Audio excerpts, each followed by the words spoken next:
So I'm like there being escorted to the top of the mountain by 5 guys with AK-47s.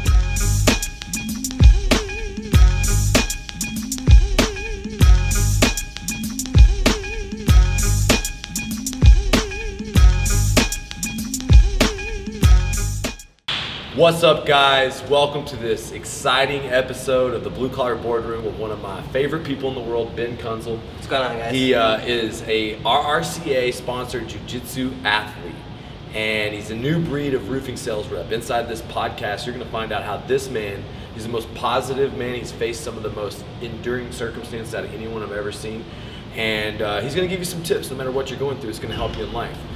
More importantly, he's going to teach you really what I try to show everybody, that we live in the world of the social sales king. Yes, sir. You a social sales king, man. Hey, we're going to give you some tips on how to become a social sales king. You can always look at the bright side of things. Tell them about how much you've grown on the platform here recently. Man, you're talking about my Instagram? Yeah, man. Since the injury, it's been about 3 months. I had about 10,000 followers. Now I'm already at something like 23,000. People just love like positive energy, the idea of constant progression, always moving forward and just looking to get better. And so he has incredible engagement on his Instagram. Even before this, I was taking tips from him on how to grow my Instagram following. And if you want young people to be a part of your organization, you want an injection of new blood, then they're on Instagram. So inside of this YouTube, you're gonna find out how to speak to the young millennials. And we're also gonna talk about Jiu Jitsu, roofing sales, and I can't wait to get this thing started.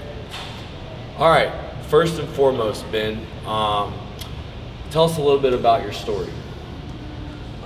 So I was a professional jiu-jitsu athlete. I had been training for 12 years, and it was hard for me to pay rent, get my bills paid. Remember one time my brother-in-law, Alejandro, he was like, bro, why don't you go sell roofs? I do the marketing for this company. They're great people, and it actually pays, and you have plenty of time to do other things too. A lot of people choose to have families, other people choose to go to college. I was a professional fighter, Hansel showed me another side of that. He was talking about how you'd always kind of show up whenever the good food was getting cooked. And you'd be around for all the fringe benefits of Alejandro having a good job. Exactly. They were like, you need to go to work, boy.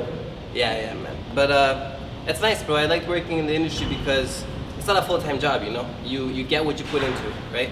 So no matter what you do, as long as you consistently put in 5-6 hours a day, man, you're gonna get the results, Now, at this time, your full-time job was what? I was a fighter full-time. You were gonna become...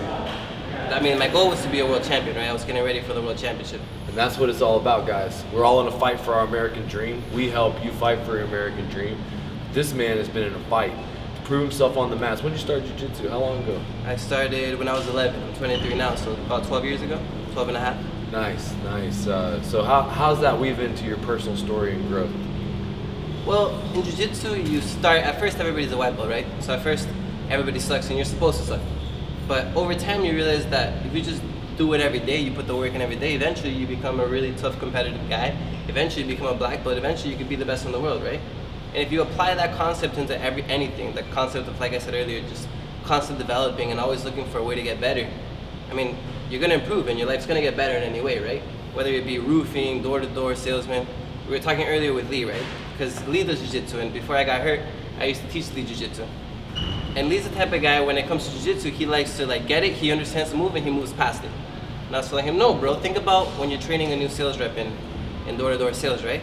You can teach a guy a pitch, but you teach him once or twice, and he'll get it, he'll be like, okay, let's move on. You set him to actually go do the pitch at the door, and how's it gonna sound? Hey, when he was trying to learn how to be a sales rep, it was like him trying to learn how to do an estimate. Someone was trying to teach him, but wasn't giving him the right instruction. And I could tell from a good student, it's like when the student is ready to teach your peers, because it's like, Lee, I gotta comprehend this more. And in my university, beefing up our estimating training. But the one thing about it is like everyone wants to skip steps. I'm like everybody else. I kind of like to skip the instruction manual. I don't know if you're a hardhead, kind of renegade, knucklehead guy like that. Thinks you can see the finished product and just get to the end. But one thing about Ben was, on his journey in roofing sales, there was times you got frustrated. Of course, bro. It's always tough, man. Sometimes the permit takes longer than expected. Some things are out of our control, right? Sometimes, just things go wrong and we have to fix them. But it's good that I had good leaders, you know. I had Lee here by my side always, Chris O'Brien, you know. This guy's always by my side helping me out. So, look, we got something really exciting that we're fixing to do. But before we get into like this big ADCC event, Submit Your Power Go campaign, talk about the accident. How this happened? Man, so I remember it was Monday morning. I woke up. It was the week before the World Championship. It was going to be my last hard training. And I remember I looked around the room and I said, who's going to be someone who really pushes me? And I saw my friend Robinho. And I was like, Robinho, let's roll. And I remember we high five. He goes in for a single leg. I was already dripping sweat by then. I kick my leg out and I shoot him for a fireman carry. And when I shoot him for a fireman carry, my head was down and he sprawled. And he actually fell right on my head and my spinal cord dislocated. And then my bones pushed into my actual spinal cord and I became paralyzed. I felt a pop. I remember I screamed, I fell to the ground. My body didn't work anymore. So they called the ambulance, they rushed me over. We had to do emergency surgery and I just remember waking up with a neck cast on and everything was, I couldn't move anything, you know? That's a very scary thing. I mean, for even me on the outside, considering the consequences, we were grateful to be alive, but how did you feel at the moment? Bro, for a moment, I didn't think it was that serious. At first, I was like, man, I'll be good in a month, you know? And then a week passed by and my arm could like raise a little bit, and it would drop again. And I was like, oh shit, all right, this is pretty serious. So I had to accept that this is my new reality, you know? Whenever something happens to you, you have two choices. You can be in the dumps and feel bad for yourself, or you can rise above it, right? You can use this opportunity to help inspire other people and help get people in a better place, and in the process, inspire yourself and get myself in a better place, right? And so that's what I chose. Early in your journey, you met someone also that had been through the same incident, and he visited you and talked about, I mean, I was there pretty early on. If you know what I'm talking about, was there someone that came to share their story with you or something? There was a guy that came and he actually broke his neck diving into a pool. He broke his neck diving into a pool 30 years ago. He has the same exact diagnosis as me, except this guy never got better. You know, when it comes to spinal cord injuries, some people improve, some people don't, and there's a lot of complications. Every situation is a very specific case, right? With that being said, this guy still has no fingers, just like me. But man, he's a successful lawyer. He lives by himself. He's independent, and at the end of the day, that's what we're looking for. You know, we're looking for independence. We're looking that there's still a life to live after the injury, and of course, I'm looking to get better and to walk again too. But I also need to understand that this is my current reality, and I need to adapt to it, right? Yeah, no. In the beginning, it's like, well, is Ben gonna compete again? And each little reality, and you said earlier, it was hard because you had to put even now timelines, and that could be frustrating. A lot of people have goals. Things don't, like for me, you know, we're kind of struggling, not on track to hit our sales goal, and it's frustrating. Yeah. You know, it feels like I'm going backwards. Yeah, no, I find, in my experience at least, in my current situation, I find that if I put a timeline on things, I get frustrated because my body's gonna recover. Some weeks I feel huge improvements, other weeks I feel less improvement, right? And so if I say I want to be walking by December, and December comes and I'm barely moving my leg, I'm gonna feel bad, right? But I know that if I put work every single day, same way that we did in Jiu Jitsu and sales and anything, if you gotta put a little bit of work every day, tomorrow you'll be better than you were yesterday. And over time that adds up, right? Yeah, and that's the martial arts mentality that we're applying to life. That's like just the theory of just put in the work and the results will come, you know? And so you have been in a fight to walk, and so you know this martial arts mentality. How do you think it's helped in your recovery, like compared to others? Yeah, just being strong, you know, having the mental strength to just keep moving forward is really the thing. Always being busy, right? I try not to just like sit around all day, because if you sit around all day, that's when you allow like depression to come in, and that's when you start feeling a little bit weak, you know? So always trying to progress, right? Always trying to get better, always trying to learn from somebody else. I'll go to the hospital, I meet the guys who have been in my situation for 30 years, and I get tips from them. There's a guy actually, he's insane, bro. He's been like this for 30 years. He drives a normal car. He has little hand controls. He pulls up in his wheelchair, he transfers himself into his car, and he, with no fingers, bro, the guy has no fingers. He disarms his wheelchair, picks it up, puts it in the passenger seat, and skirts away, bro, like nothing. Nice. I was like, how, bro? That's so sick. But you know, you pick things up over time, and you adapt, and you get better. Yeah, and you find like new things. I of course was focused more on boxing than jiu-jitsu. Yeah. Now you're focused. You were on jiu-jitsu and less on boxing. Now boxing has become a new thing. Yeah, man, boxing. Because when I first got injured, bro, my arms were the first thing that really came back. So the way that the spinal cord injury works is, I got injured right here where I have my scar. It's a C5, C6, right? So that controls up to the biceps, the forearm, the top part of the forearms. And so those parts of my body, I still have control over, right? Everything that's below the injury, which is like my triceps, my fingers, my wrists, everything down, that's stuff that I'm slowly getting control over back. But it's coming back really slow. So for example, my triceps, they fire, but they're not firing the way that they should. Like notice how this one goes fast, this one's a little bit slow, right? And I lost track where I was going. It's all good, bro. Everybody in my audience, guys, if you're enjoying this, if you think Ben is inspiration to all of us, make sure that you subscribe, comment any questions you have for Ben. He'll chime in any answers. You know, talking about becoming a social sales king, and how did you do jiu-jitsu and roofing sales? How'd you, like, you were competing for a world champ, you were winning the highest level, you're a well-known jiu-jitsu athlete. How did you do both? Bro, hard work, man. I was in the gym 7 a.m. and I would train until like about midday, noon. And then I would have lunch, shower, put on my roofing clothes, and go straight to knocking doors, talking to people. I would knock doors for like 5-6 hours a day. And then I'd go home and hit the gym, work out, eat dinner, and go to sleep, bro. And talk about, you know, the first time that, you know, you started saying, you know, maybe I can't always knock doors, but I want to keep getting appointments, and you made your first video. I remember I made my first video, and I wasn't so sure as like how much results can it possibly get, right? But I made a video and I sent it over to Alejandro in marketing, and bro, by the next morning I had like 3 new leads, and I was like, what? I don't have to knock doors all day? I could just make videos and the leads come to me, right? But then it's also important of like, all right, you have the leads, but at first it's important to knock doors so you get your reps in, right? The concept of drilling that we were talking about earlier. Like, it's important to knock doors because that's when you really get your pitch. That's when you really understand how it is that you're helping these homeowners. And so then once you have that knowledge, now you can start making videos and you know how to deal with these clients. Now when you get these leads, you can actually talk to them, make sense, and it's simple as hook, story, offer, right? I learned that from you. Yeah, and like, you know, me, I'm a good follower. It's what makes me a good leader. I learned that from a guy that's got a lot of ground game, Russell Brunson. But you know, when you can schedule appointments and you can be selling while you're doing jiu-jitsu, you know, how does that help you duplicate your time? Bro, because you have, so how many hours does somebody usually spend door knocking? They would usually spend, I don't know, at least 4 days, let's say 4 hours a day. And in 4 hours a day, how many leads do you get door knocking, realistically speaking? Hopefully you're knocking on 30 doors in 4 hours, in every hour, and hopefully, you know, maybe 10 people are home and you're selling 1 out of 10. 1 out of 10. So in 4 hours, you get 1 sale, right?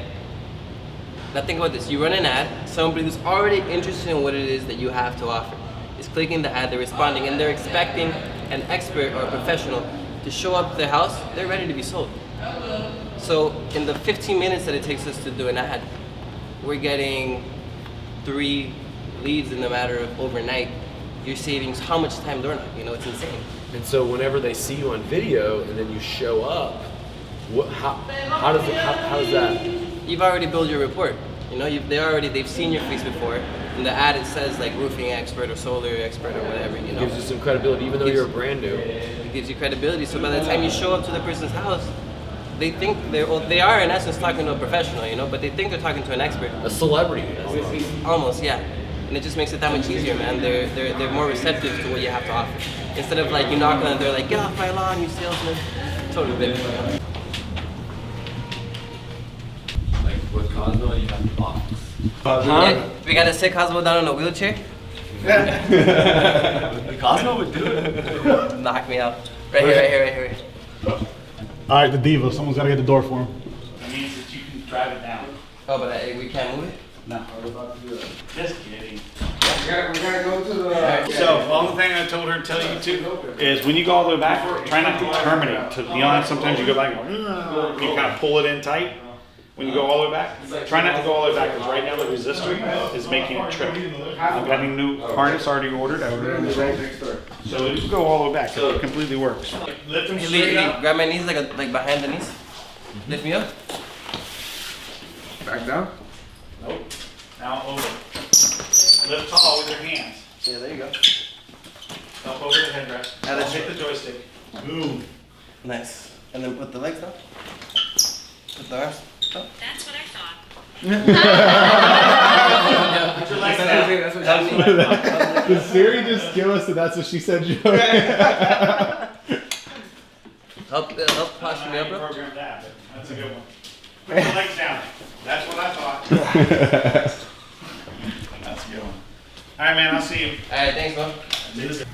Run me over, bro. What's up, Lee? What's up, Lee? What's up, bro?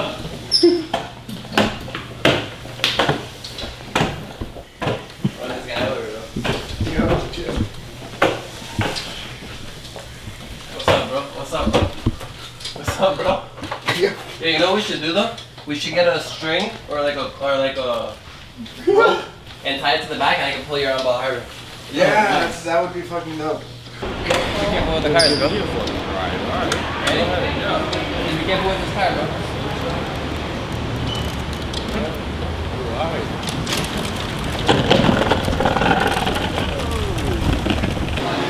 A Peroni, please. So I'm in Brazil. Last year I took 3 weeks and I got a backpack and I just backpacked through Brazil. And it was dope because I got to stay with some friends. Some of them are like super rich and I stayed in their mansions on the beach. Some of them were like poor and I literally stayed in the favela. And then, anyways, I rented a car while I was there because I didn't have to pay for a place to stay. And I'm with my friends, they both do Jiu Jitsu. And we're going up the Rocinha. And as we're going up the Rocinha, which is the biggest favela where the cops don't go, my friend's recording the view in the back. Because on the side, bro, it's a backdrop. It's the ocean and you see the mountains and it's insane. And there's a drunk guy on the side of the road in the favela. He's like, yo, what the fuck are you recording? What, get me off your camera. And my dumbass friend goes, what, you don't want me to record you because you're a criminal? Bro, this guy stands up and he walks over to the car. And right away I'm like, damn, I do not want to deal with this guy. So I roll the windows shut and he comes up and he punches the driver's side window. So I put the car in park, I open the door and I'm like, yo, what the fuck do you think you're doing, bro? We're just trying to enjoy this beautiful view and you're over here just like causing a problem. Sit the fuck down, sit down. Bro, the guy sat down. No, nice. I swear. So I get back in the car, I put drive, I start driving away and this guy grabs a beer bottle, keep in mind he's super drunk, and he pegs it at the back of the rental and it explodes on the car. So I put it in park, I make the wipeout stay to take care of the car, and me and my friend Eric book it. And we're running after this guy mid-favela, bro. He's throwing shit at us. Eric's black, so he's way faster than me. So he's running ahead, bro, and I'm running behind him. And they're throwing shit at him. He's like ducking, and it's exploding on cars as we're running. And in the far in the front, bro, you see a guy with an AK-47. And he's watching all of this go down. So as we're running, bro, the bad guy's like in the front running away from us. And the guy smacks the fuck out of the guy. So I'm like there being escorted to the top of the mountain by 5 guys with AK-47s. Found us. They're like, yo, we're going to the Boca right now. We have to take care of this. So I'm like there being escorted to the top of the mountain by 5 guys with AK-47s. And I make it to the top. They make us wait like 30 minutes, bro. They put this guy on his knees with his hands against the wall. And the guy comes. And eventually the chief comes and he's like, yo, what's your story? And I start telling him my story and he's like, hold up. Do you smoke weed? And I'm like, oh, you know, like on occasion. Bro, the chief of the favela, the Rocinha. Busted the weed out. Bro, he tells his secretary, he's like, yo, roll this guy a joint. I smoke a joint with the guy. I tell him the story. And then he takes out a big wooden stick. And he hands it to me. He's like, yo, beat this guy. But I was already relaxed, bro. I didn't want to hit him anymore, you know? It's like, no, like, he deserves to get hit. Like, you guys, please hit him. You know, he needs to learn his lesson. I'm gonna get out of here. Thank you so much. And then I left. Crazy shit, right? So did you give him a beating? No. The guys beat him. Yeah. I didn't beat him. I don't have that in me, bro. No. Street justice. That's the real. Oh, he beat him. He's just saying that for camera. He beat him. He didn't beat him. I'm too nice, bro. I didn't have that in me. He says he's too nice. He's a good boy. Yeah, mira.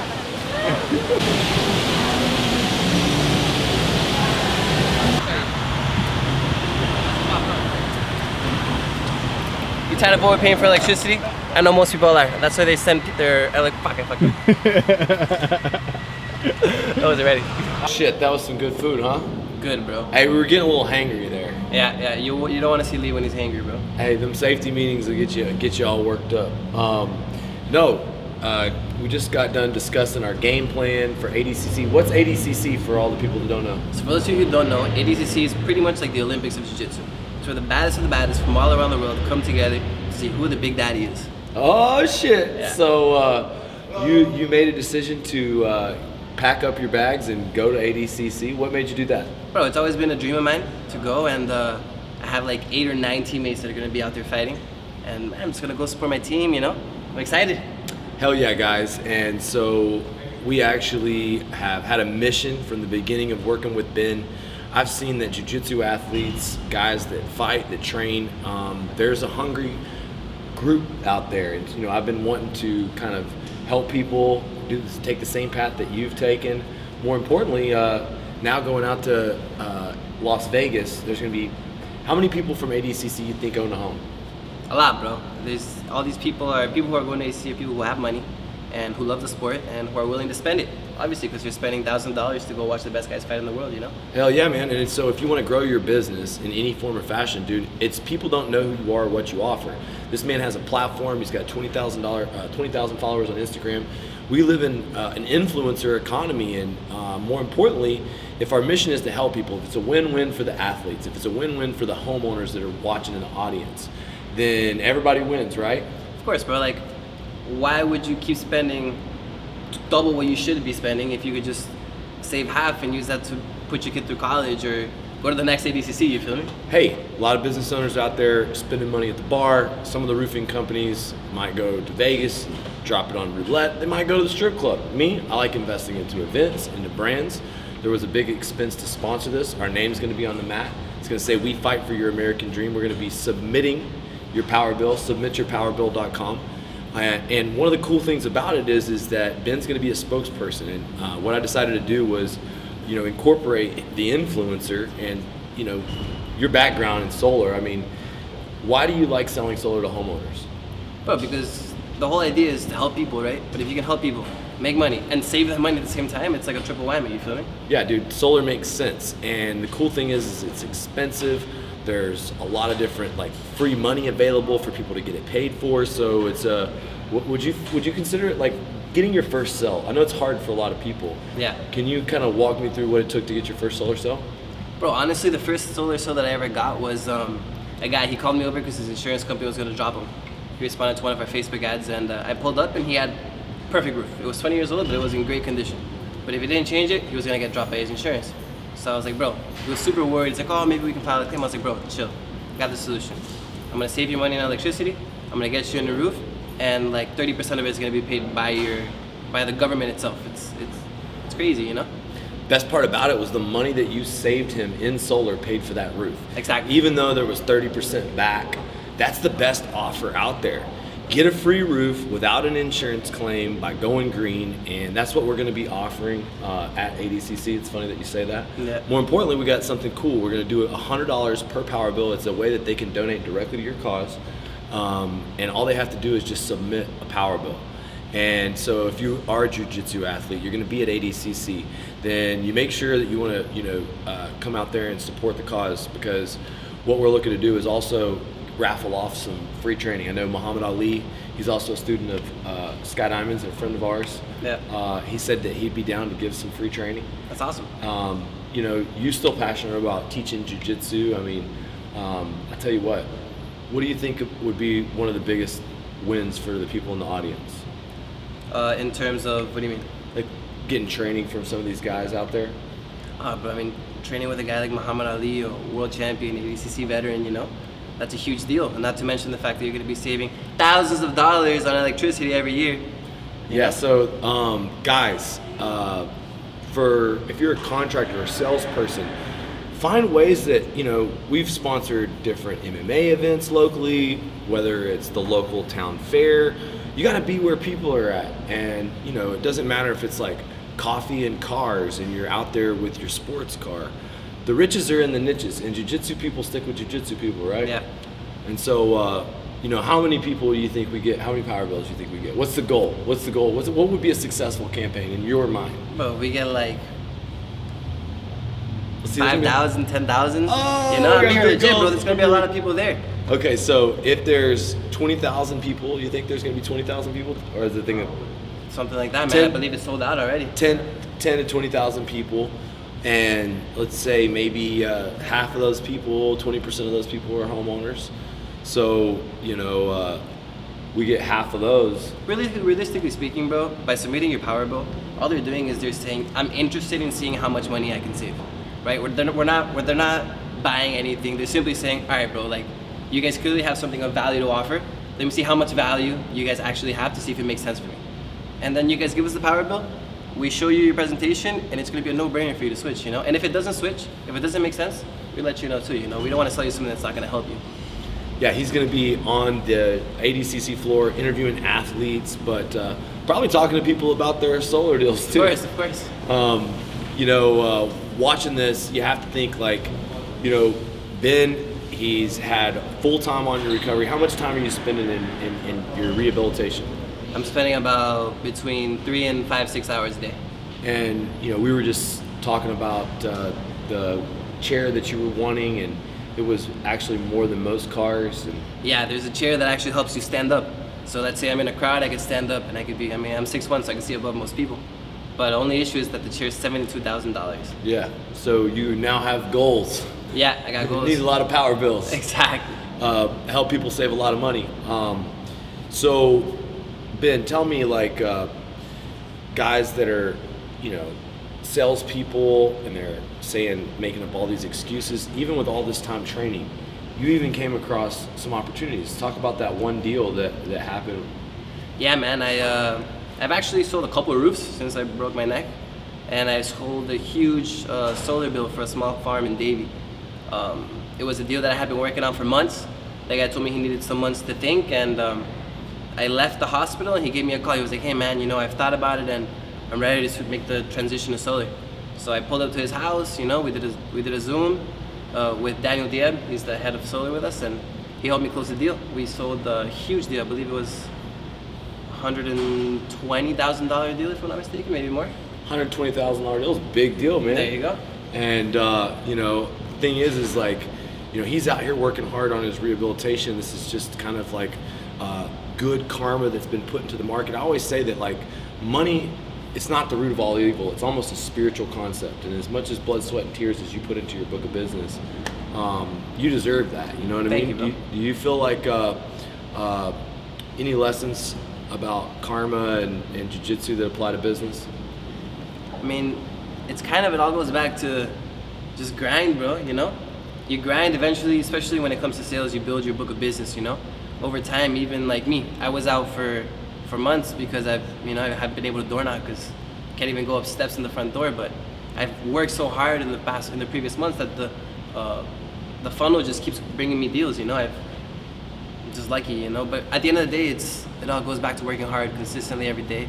Doesn't matter how much time you put in a couple hours a day and you'll get the results you need, you know? The goal was a Rolex, $1 million Yeah. between roofing and solar. That's and it. We're still gonna hit that goal. We're only probably, 30-40% short? We're about 30% short? I think so. So you sold between roofing and solar $600,000, $700,000 worth of Something like total system sales. And so at RRCA, we give away a Rolex for $1 million earners. It's sort of like getting your blue belt as you go through the belt system. You know, for me, going through jiu-jitsu, I'm a white belt. I've been in the game now long enough that I should have graduated. What do you think is the thing that prevents people from getting that first step into the, you know, like, category where you're gonna make it? Man, a lot of people get comfortable, you know, they make 1 or 2 sales and they slack off, they relax. But maybe like, oh, I don't have time to door knock anymore. Oh, I'm too nervous to make a video. I don't like being on camera. You know, you get that one a lot too. But I mean, Do you really want it? How bad do you want it, bro? It's the same thing as in jiu-jitsu. Like the guys are like, oh, I love to train, but I'm scared to compete. Like, what are you doing, bro? You know? If you want the results, you're taking this as a profession. Put in the work. Don't stop. This man right here has been an incredible inspiration for me, for really one reason. It's like his spirit. You can't break his spirit. We were walking up here, and you were talking about an athlete that was like telling you when he's beaten that sometimes, you know, what were you saying? A very good friend of mine, we went to dinner the other day, and he was telling me like, oh, bro, sometimes I'm tired in the fight, and I'll just like pretend that I'll give the guy the arm, and he'll submit me, and I'm like, bro, what? How can you accept to lose, bro? Like, it doesn't make sense to me. That's not in my. I don't understand how someone can do that, you know? If I'm here to win. And I mean, there's two types of people in this world. There's winners, and there's losers. You know, when you step out on the field, when you step out to play, you better be a winner. You're not there to have fun. Of course, we're having fun too, but we're there to win. Amen. And so, you know, this lesson has really reminded me that, you know, we're spiritual beings inside of our physical bodies. And, you know, your faith in my company and me, it kind of persevered when there was moments of, like, heartache or trial. And, you know, seeing your faith in this situation, it has to be, like, the key ingredient to your success. Any lessons that you've kind of picked up in this situation or perspective? Honestly, bro, just don't give up, you know? If you have a dream, work for it. And anybody can want things. Everybody wants things. Everybody wants to walk. I know guys that are in the wheelchair now, and the guy can walk, but he chooses not to because it's too hard. And it doesn't make sense to me, bro. Like, if you want something, you better work for it, you know? Otherwise, you're gonna be stuck where you are. And if you're not going forward, you're going back.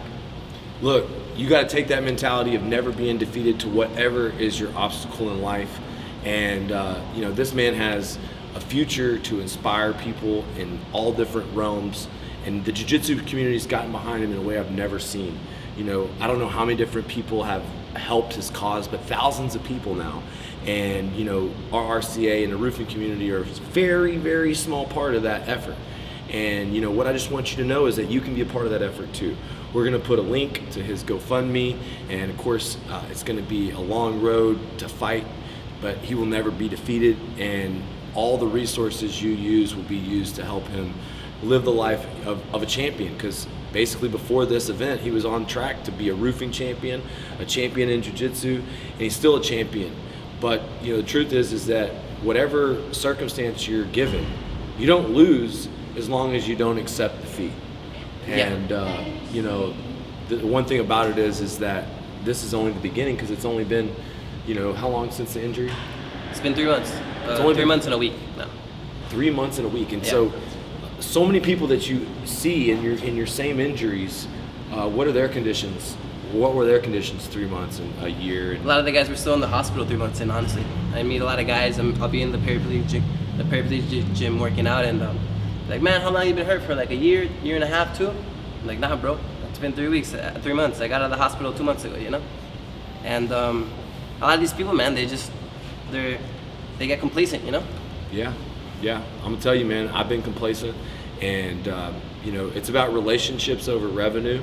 And the day of our blue collar conference, you know, was basically one of the toughest days of your life. You know, you were in the hospital fighting for acceptance of what had happened, freaking out, anxious. Of course, bro. When this first happened, I thought to myself, like, my life's over. You know, I peaked at 23.